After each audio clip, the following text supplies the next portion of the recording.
Kita bisa melihat pada perikop secara keseluruhan. Jadi sekali lagi, ketika saya mengatakan ini tidak ada hubungannya dengan kisahnya Nabi Muhammad menurut ajaran Islam, yang sering kemudian dikait-kaitkan, ini bukan berarti saya tidak menghormati agama Islam.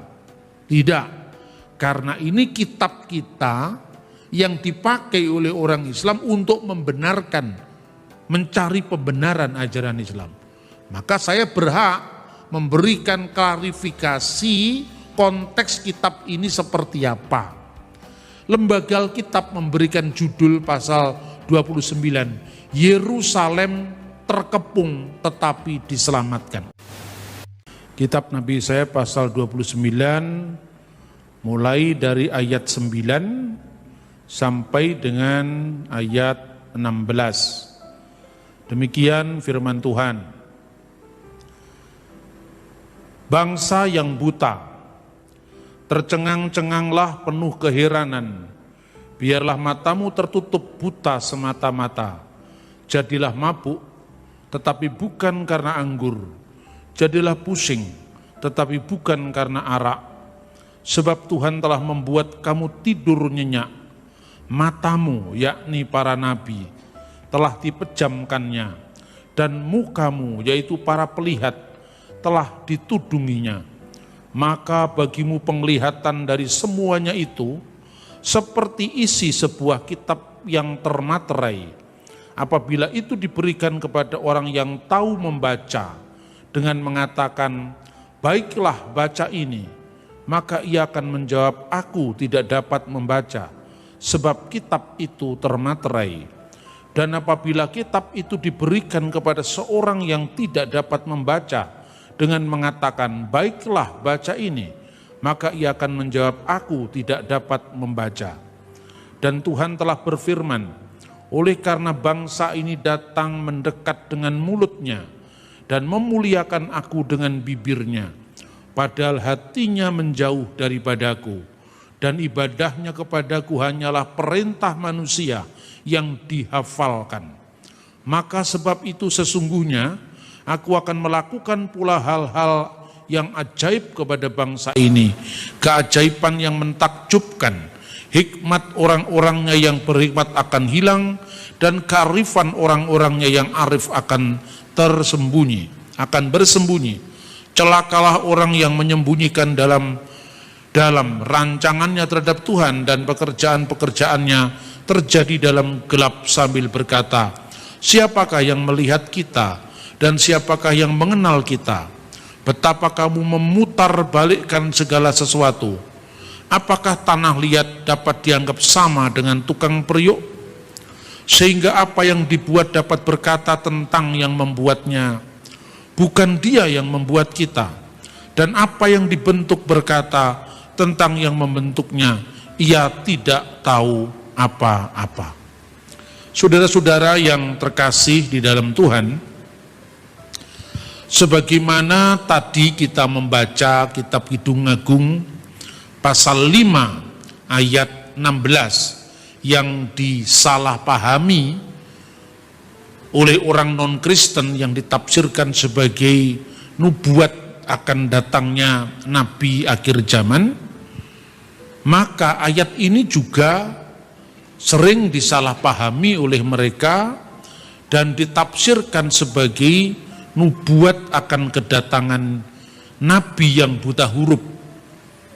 Dalam hal ini adalah Nabi umat Islam, yaitu Muhammad Shallallahu Alaihi Wasallam. Sekali lagi, ketika saya membahas ini sama sekali, saya juga tidak ingin mengkonfrontir dengan agama lain. Tetapi ini adalah forum kita sendiri di gereja. Berhak dong kita menyampaikan perspektif kita sendiri kepada orang-orang Kristen, karena ayat ini sering dicomot untuk kepentingan dakwah agama lain, maka kita mesti mempertanggungjawabkan kepada intern kita sendiri apa sebetulnya makna ayat ini bagi kita, dan bagaimana kita melihat deskripsi sejarahnya yang panjang. Di dalam teks bahasa aslinya, kita bisa mengikuti misalnya Ayat ini di dalam bahasa aslinya. Ya, maka bagimu penglihatan dari semuanya itu seperti isi sebuah kitab yang termaterai. Apabila itu diberikan kepada orang yang tahu membaca dengan mengatakan baiklah baca ini, maka ia akan menjawab, aku tidak dapat sebab kitab itu termaterai. Konteksnya ayat ini, bila kitab itu dibaca oleh orang yang tahu membaca. Tapi kemudian ayat 12, ya, dan apabila kitab itu diberikan kepada seorang yang tidak dapat membaca dengan mengatakan baiklah baca ini, maka ia akan menjawab aku tidak dapat membaca. Nah, teks ini kemudian diartikan, nah tentu di otak-atik Gathuk ya, ini adalah menubuatkan kedatangan Nabi akhir zaman, yaitu Nabi Muhammad ketika menerima wahyu di Gua Hira, katanya. Karena dalam teks ini bahasa Ibrani juga kata kara. Kara itu bacalah. Kara nazeh. Bacalah ini. Ve amar yadati seper. Saya buta huruf, saya tidak tahu kitab, kira-kira seperti itu. Sefer itu adalah kitab. Nah, dalam Alkitab terjemahan bahasa Arab juga digunakan kata-kata iqra' hadza. Nah, kalau itu di otak-atik yang itu menarik. Waktu seperti yang dikisahkan oleh sejarawan Muslim namanya Ibnu Hizam yang menulis buku judulnya Sirah Nabawiyah. Ketika Muhammad itu ada di Gua Hira, ditemui oleh sosok malaikat, ya, kemudian disuruh membaca. Bunyinya juga bacalah Iqra. Lalu Muhammad menjawab, ma'ana bikhori, aku tidak membaca. Sampai 3 kali kemudian didiktekan oleh malaikat itu, Iqra bismi rabbikal ladzi khalaq, khalaqal insana min 'alaq, dan seterusnya. Bacalah dengan nama Tuhanmu yang menciptakan. Nah, saudara-saudara, mirip sekali. Apakah kemiripan ini kemudian dijadikan landasan bahwa orang yang dinubuatkan dalam teks ini adalah Nabi Muhammad? Baik, kita akan membaca teks aslinya ya di dalam bahasa Ibrani. Watehi lahem hazud hakol bedibre hasefer hekatum yitanu oto el yude alimor kara nazeh vi amar lo ukal.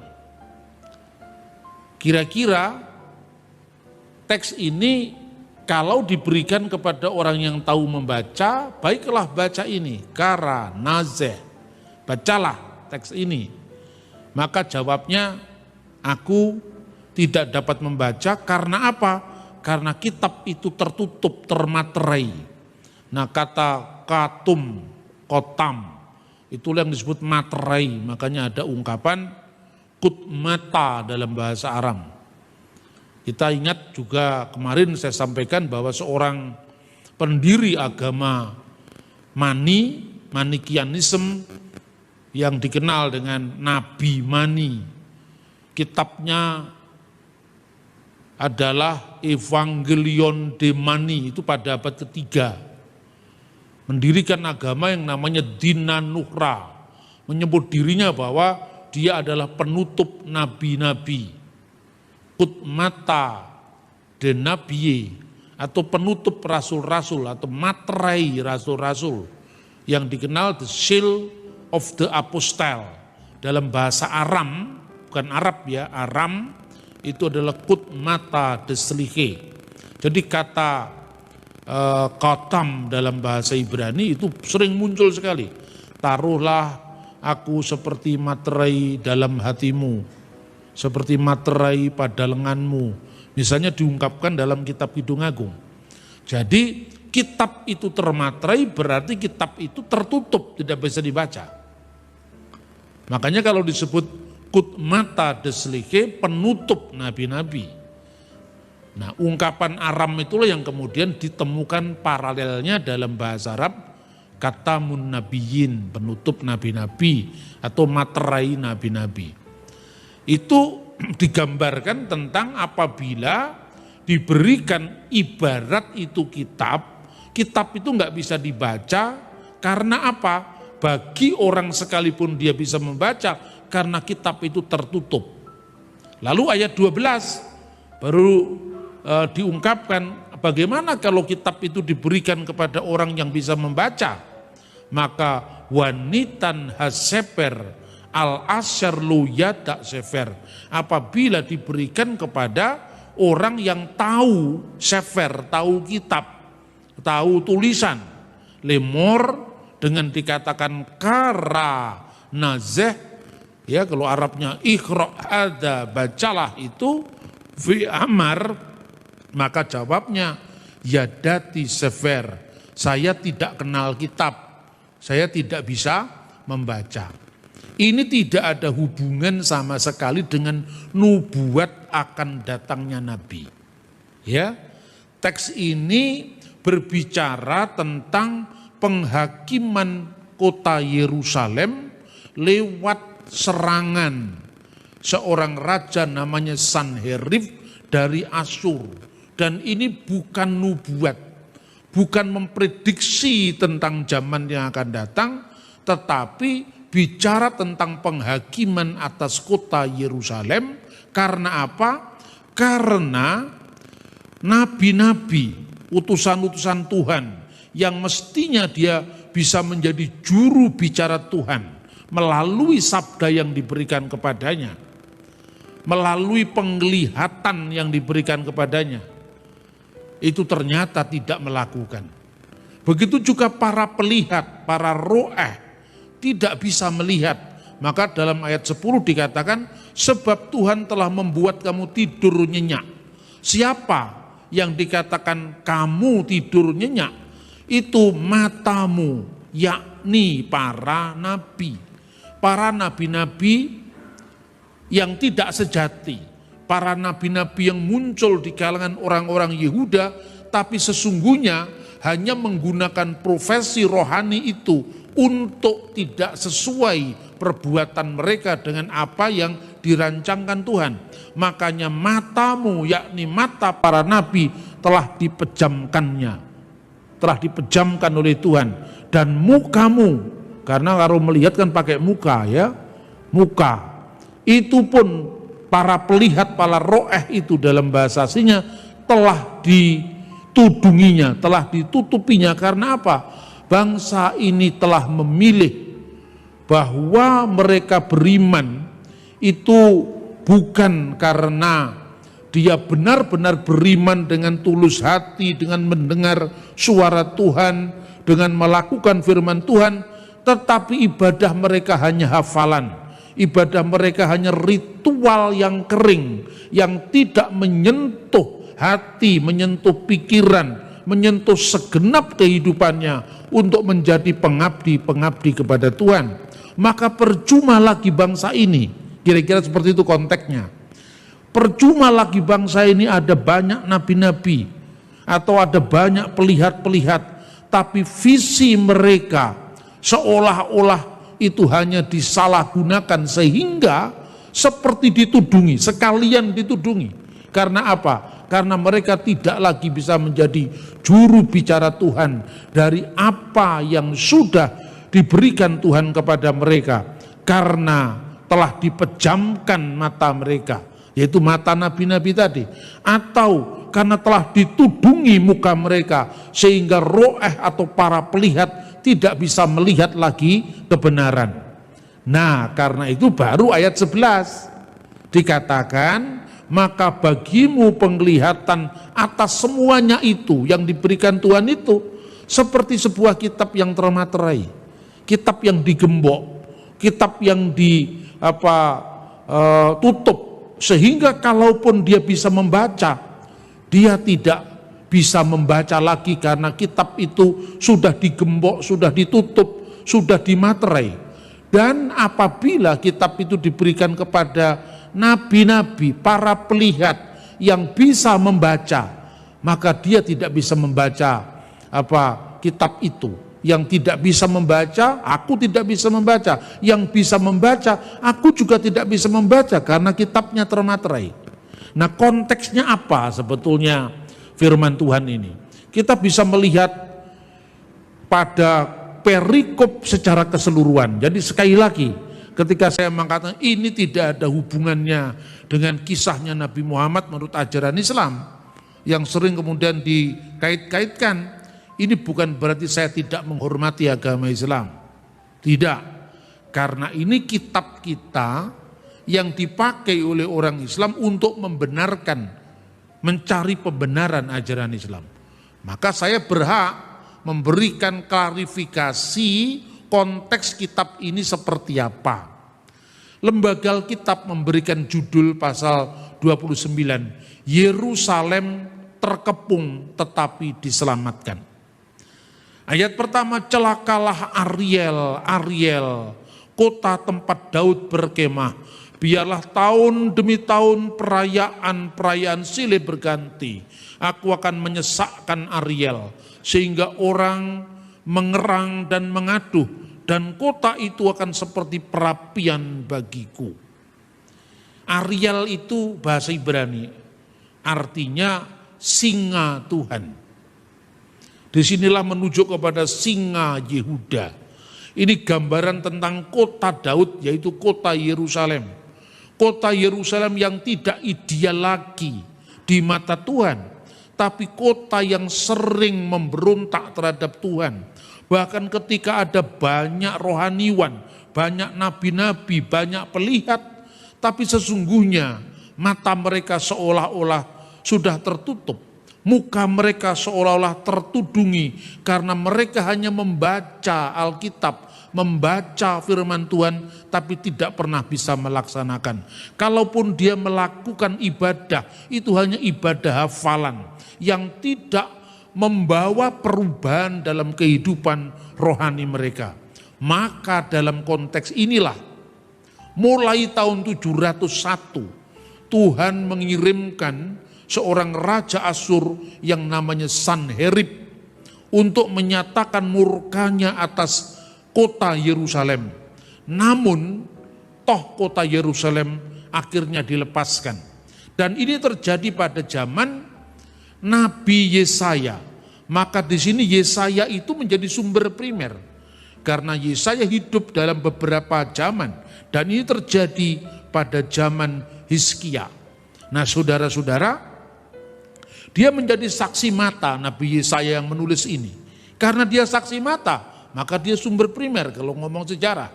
Ketika Raja Hizkia itu mengadu pada Tuhan, memohonkan bagaimana bangsanya atau kota suci Yerusalem atau ibu kota negara Yehuda itu telah mendurhaka kepada Tuhan karena para rohaniwannya, para pelihatnya, para nabinya tidak peka lagi melihat kehendak Tuhan. Maka kemudian Raja Asyur yang bernama Sanherib itu kemudian mengepung kota Yerusalem. Ketika Yerusalem itu dikepung, dan ini juga bukan hanya omongannya Alkitab loh saudara-saudara. Ini juga ada dalam prasasti yang langsung diterbitkan, yang langsung ditulis pada zamannya Sanherib, yang dikenal dengan inskripsi atau prasasti Prisma Sanherib. Dalam prasasti itu ada kata Hizkia, nama Raja Israel atau Raja Yehuda yang berkuasa pada saat Yerusalem dikepung. Di situ juga ada kata Yerusalem karena dikatakan Hizkia di mataku telah menjadi orang yang kukepung seperti burung dalam sangkar di Yerusalem kota itu. Inilah kesombongan atau ungkapan dari Raja Sanherib yang kemudian muncul dalam prasasti yang dikenal dengan prasasti Sanherib atau Prisma Sanherib. karena bentuk prasasti itu seperti prisma begini, tertulis dalam bahasa Akkadia. Kemudian apa yang terjadi, dan ini paralel dari kisah yang melatar belakangi kitab Nabi Yesaya ini, ditulis juga dalam 2 Raja-Raja pasal 19, 18 dan 19. Maka pada waktu itu kita bisa melihat, karena rancangan dari pengepungan yang dilakukan oleh Sanherib itu, maka Raja Hizkia membangun terowongan. Nah, terowongan itulah yang menghubungkan bagaimana antara satu tempat di utara sampai tempat di kota Yerusalem. Terowongan itu sekarang ditemukan oleh arkeologi. Kalau Anda mengunjungi Israel yang disebutkan kota lama dari Raja Daud, di situ dibuat ada terowongan air di dalam itu. Dan rupanya terowongan itu untuk menyediakan persediaan air ketika nanti kalau misalnya Sanherib benar-benar telah mengepung kota Yerusalem. Tetapi karena pertobatan dari bangsa Yehuda, sekalipun nabi-nabi atau para rohaniwan atau para pelihatnya yang bisa diberikan visi oleh Tuhan tidak bisa mengemban dari firman Tuhan itu, maka Nabi Yesaya sebagai pendamping dari sang raja Yehuda itu selalu memberikan hal-hal yang bersifat rohaniah untuk bagaimana membaca secara peka kehendak Tuhan. Makanya 2 Raja-Raja 18 dan 19 paralel dengan Yesaya pasal 29 yang kita baca sekarang.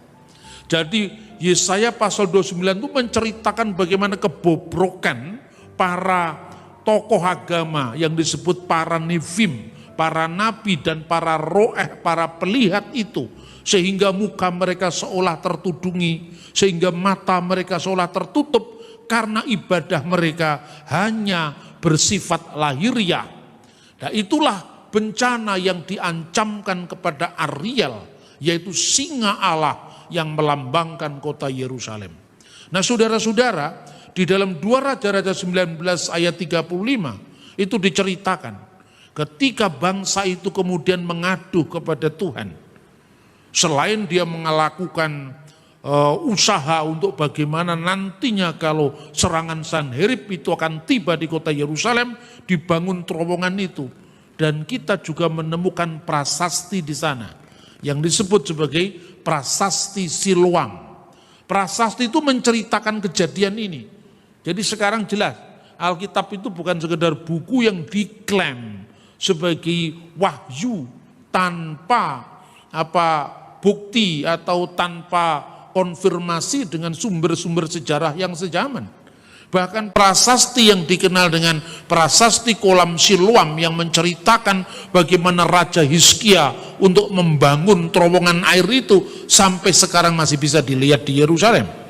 Bahkan dari pihak yang menyerang Yerusalem, yaitu Raja Sanherib, juga menerbitkan prasasti yang dikenal dengan prasasti Prisma Sanherib, yang diawali dari kata-kata bahwa Hizkia telah ditawan seperti burung dalam sangkar di Yerusalem. Tetapi Tuhan berjanji Yerusalem dikepung tapi terluput. Karena apa? Karena doa-doa orang yang masih benar, sekalipun sebagian dari kota itu mendurhaka kehendak Tuhan. Dan itu dicatat saudara-saudara dalam Raja-Raja pasal 19 ayat 35, di mana Tuhan mengirimkan malaikatnya dan 185.000 tentara Asyur itu dibunuh. Nah, sekarang bagaimana cara malaikat membunuh orang Asyur itu? Itu kan? Maka kadang-kadang catatan dalam Alkitab perlu dicari paralelnya dengan sejarah sekuler. Dan tentang tewasnya prajurit Asyur ini tidak hanya Alkitab yang menceritakan. Dalam bahasa Alkitab, bahasa rohani Alkitab, malaikat telah datang menumpas 185.000 orang Asyur.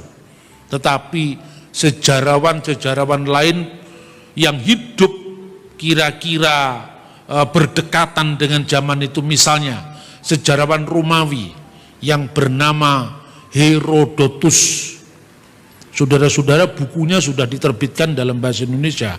Judulnya The Histories, sejarah-sejarah.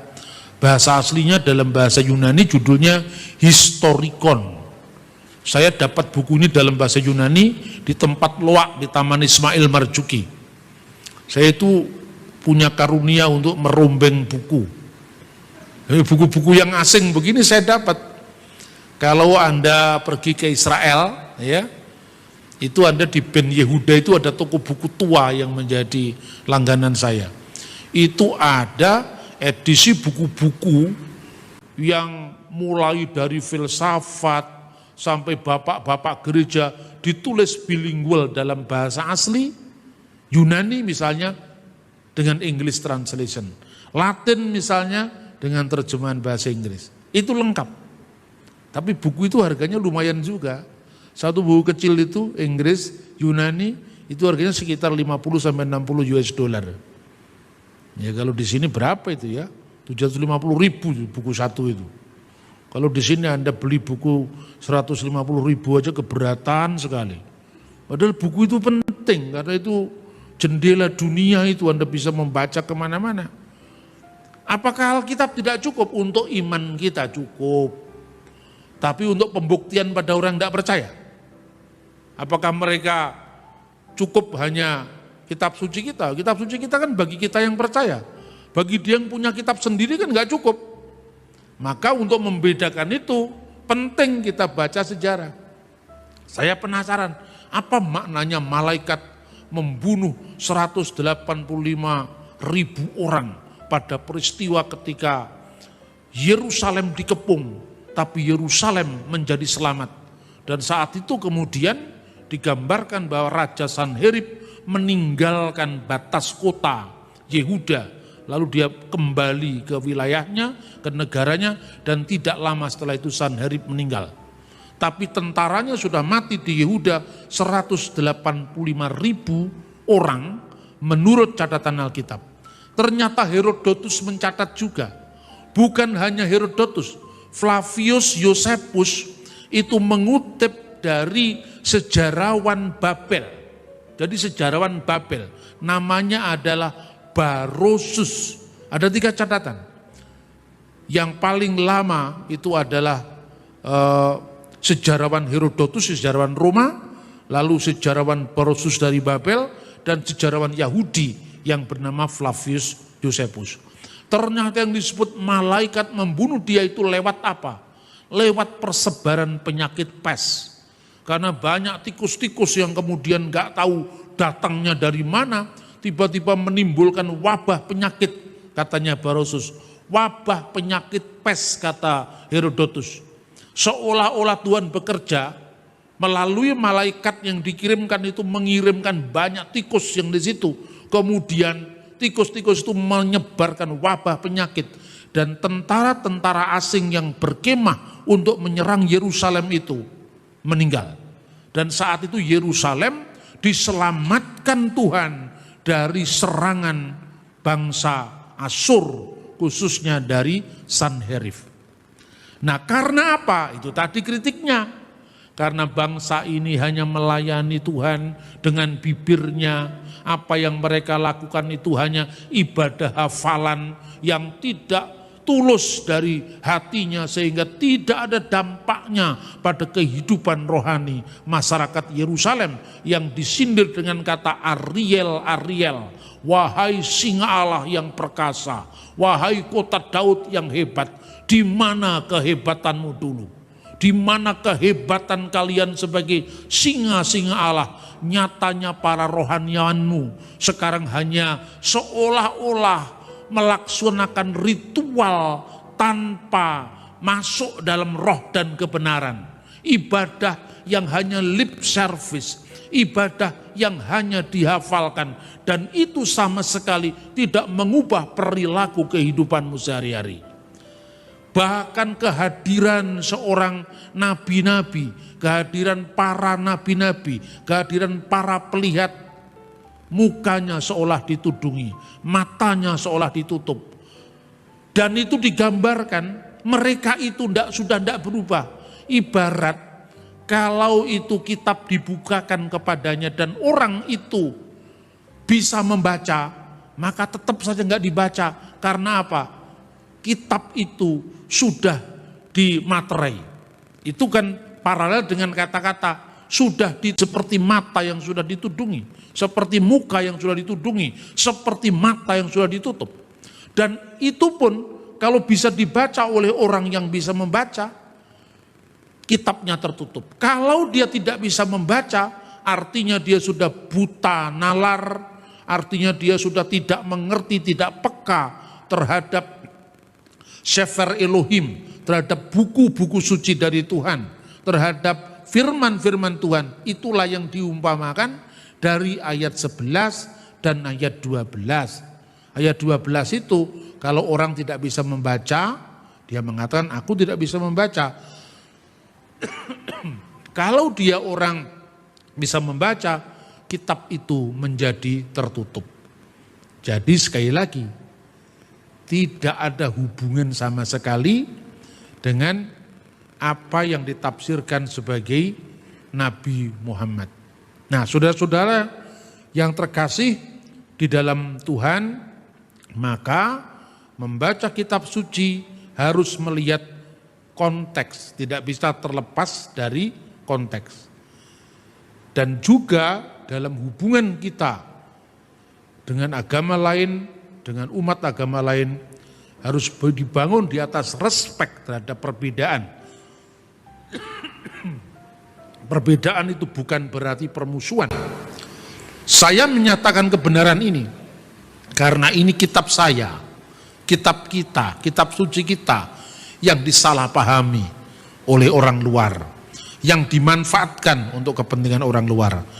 Tapi sedikit pun saya tidak pernah membenci mereka yang menyalahpahami Alkitab.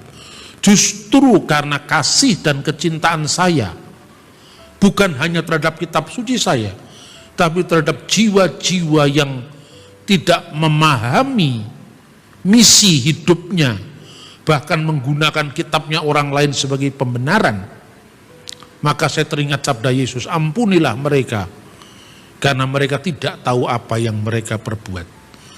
Dan dengan saya sampaikan dengan fakta-fakta bahwa konteksnya teks ini yang disalahpahami, ini betapa kuatnya, betapa clearnya, kalaupun itu tidak meyakinkan mereka, saya sudah memberitakan. Tapi bukti-bukti sejarah kadang-kadang hanya dilihat dengan memicingkan sebelah mata. Tetapi itu tetap tidak boleh kita membuat lemah dalam kita terus menyatakan kebenaran. Bukan hanya kebenaran subjektif apa yang kita imani dan orang lain tidak bisa cross check, tetapi kebenaran objektif karena apa yang saya sampaikan itu bukan hanya catatannya Alkitab. Coba bisa bayangkan, ini peristiwa terjadi 700 tahun sebelum Masehi, ketika kemudian bangsa Israel yang di sebelah utara akhirnya ditawan ke Asur. Operasi itu dimulai, operasi militer itu dimulai sudah tahun 701. Kemudian ketika mereka menaklukkan wilayah utara yang di wilayah Samaria, dan bangsa yang di wilayah utara ini yang adalah pecahan dari kerajaan Salomo,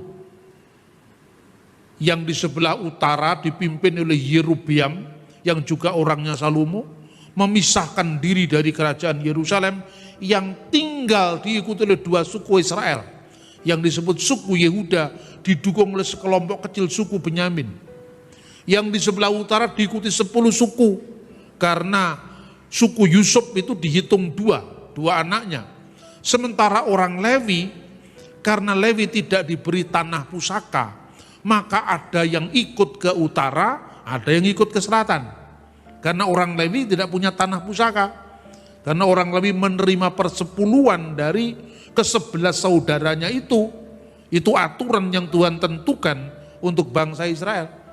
Sampai kemudian bangsa utara itu, khususnya bangsa Israel yang di utara tadi, ibu kotanya Samaria, pada zamannya Ahab pada zamannya Omri, itu benar-benar kejahatan di mata Tuhan. Mulai dari zaman Yerobeam mereka sudah menyembah berhala. Terjadi sinkretisme antara kehidupan iman Yahudi dengan iman bangsa-bangsa lain. Allah yang disembah bangsa Yahudi dicampur, disinkretiskan dengan Dewi Asyera. Makanya dipasanglah patung yang namanya anak lembu dari Dan sampai di Betel. Itu mengulangi kejahatan mereka ketika mereka menyembah anak lembu di padang gurun. Itu pun juga ada prasastinya. Saya kadang-kadang diprotes, Pak Bambang kalau ngomong kok prasasti terus supaya ketok bedane. Ya toh? Bahwa apa yang dikatakan Alkitab itu bukan sekedar keyakinan wahyu yang turun kepada Nabi Yesaya, tidak. Tapi ada bukti sejarahnya. Nah, kebetulan saya seorang pecinta sejarah, begitu saya membayangkan kalau ketemu dengan bentuk prasasti Prisma, Sanherib atau prasasti Selinder Kores Agung, atau prasasti Kuntilet Ajrut, prasasti yang dikenal dengan prasasti Kirbet Elkom. Dua prasasti itu menyaksikan kebenaran Alkitab tentang jatuhnya kerajaan utara dalam penyembahan berhala. Yang di sebelah selatan dipimpin oleh Rahabiam. Rahabiam itu anaknya Salomo. Makanya sebelah selatan ini dalam prasasti-prasasti di luar Alkitab disebut Bet David. Rumah Daud, maknanya keluarga Daud, karena ini diteruskan oleh keturunan dari Raja Daud. Itu pun juga dibuktikan misalnya dengan prasasti Teldan misalnya, di mana ada kata-kata Bet David, rumah Daud. Itu luar biasa. Tahun 722 bangsa yang di sebelah utara itu benar-benar takluk, jatuh oleh Asyur. Lalu mereka sebagian penduduknya dibawa ke Asyur, sebagian penduduknya itu kemudian menikah dengan 5 bangsa. Bangsa Babel, Hamat, Awa, Kuta, Seferwaim. Makanya orang Yahudi menyebut orang Samaria yang hasil perkawinan dari suku-suku yang jumlahnya 5 pada saat penawanan Asyur itu disebut sebagai orang-orang Kutim, karena menikah dengan bangsa Kuta. Ini bukan Kuta di Bali, ini Kuta yang ada di Timur Tengah sana ya. Babel, Kuta, Hamat, Awa, Sefarwaim, 5 ini. Makanya ketika Yesus menegur perempuan Samaria, kamu telah menikah dengan 5 suamimu dan yang terakhir ini bukan. Itu artinya apa?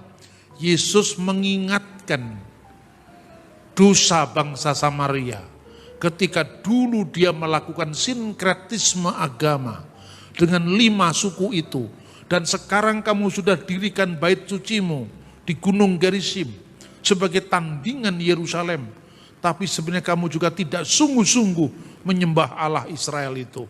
Maka Yesus mengatakan,